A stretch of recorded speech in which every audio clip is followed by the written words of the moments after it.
Hey there, it's J-Dog. Hey, today I'm at Bok Tower Gardens in Lake Wales.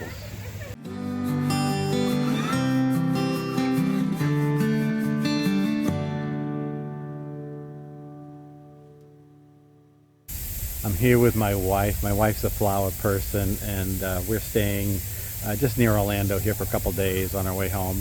And my wife wanted to visit this botanical garden, so as a good husband, I'm accompanying her.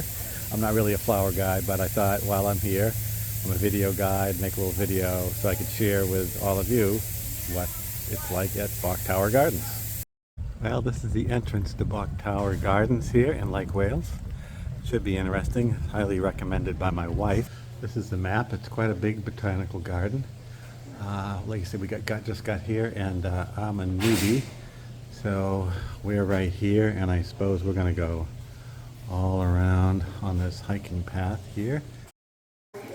This is the visitor center at Bok Tower Gardens. And there's a little museum here you can go through. They have a cafe and shops and stuff, but get a little bit of the history here as to what Edward Bok created here.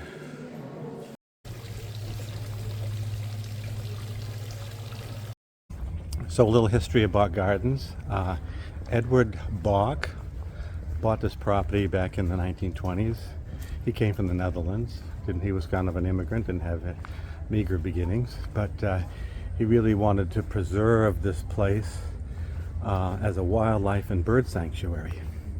So he built the gardens here, and he hired an architect, very famous one, Olmsted. I'll put up the name of the guy who designed the stuff here.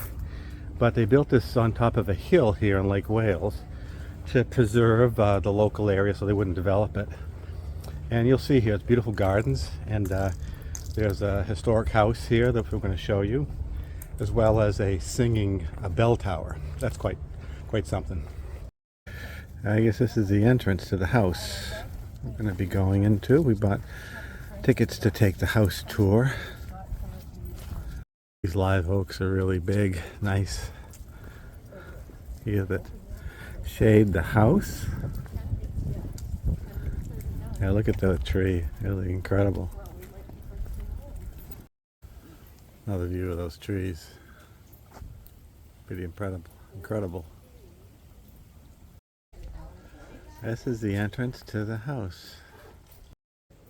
Yeah, this we just learned was kind of the entryway, the loggia. House made in a Mediterranean style, but also Spanish influence. These doors actually are pocket doors. The glass goes in the wall so they could open this room to the open air. If they enjoyed the music, perhaps they would. It's the living room. Wow, neat. Can you repeat that for him? This is the master's bedroom. We just came up this back stairs from the living room. And yeah, the master's bed. Not a big ostentatious house, but it's interesting, this woodwork, this furnishings, kind of interesting how this house is made. And all these beautiful doors. Look at this woodwork. Oh, this is a neat room. And your name? Charlie. Of course you're Charlie. This was the daughter's room when she came, Lucy's bedroom. Yeah, it's kind of an interesting style house. It's kind of like a big L-shaped. But yeah, definitely made it into a Mediterranean style, but with Latin furnishings, because he did a lot of work in the Caribbean and mining in South America. More of these big oak trees, really something. Yeah, I guess as part of their design, one of the things they did here was to plant all these live oaks on top of this hill. Lady in the house told us that originally it was all pines, but they planted the oaks here. So these oaks basically are about 100 years old. That house we saw was Mr. Edward Bok. Oh, I did too, and I just... I'll put up his name. He was a vice president of Bethlehem Steel. He was in charge of the mining division. And this was a winter house he had.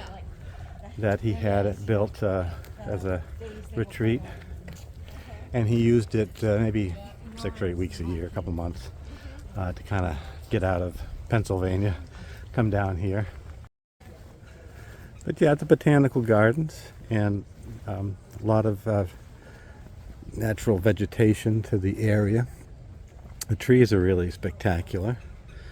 I'm not really a horticulturist into flowers, but it's a pretty area. My wife is really takes it all in.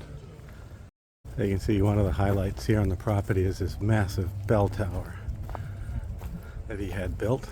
I think the architect name was Francis Olmsted, who designed everything here and oversaw the building of the tower.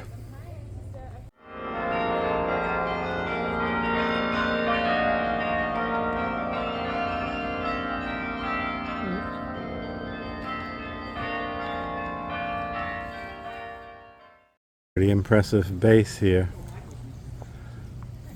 and pretty impressive gardens around here. There's an inscription on the base of the tower right there. I'll read it. It says, "This singing tower with its adjacent sanctuary was dedicated and presented for visitation to the American people by Calvin Coolidge, President of the United States, February 1st, 1929.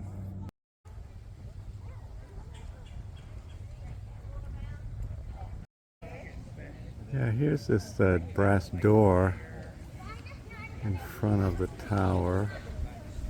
I'll have to look up to see what some of that imagery means. If it's biblical or whatnot, I'm not sure. If it tells a story. Well, that was Bok Tower Gardens. Quick video to show you what it's like, but no, it's definitely a worthwhile stop. There's an admission to get in. It's $20 to get in, and I think if you want to take the house tour, it's another $10. But nice place to visit if you're into flowers.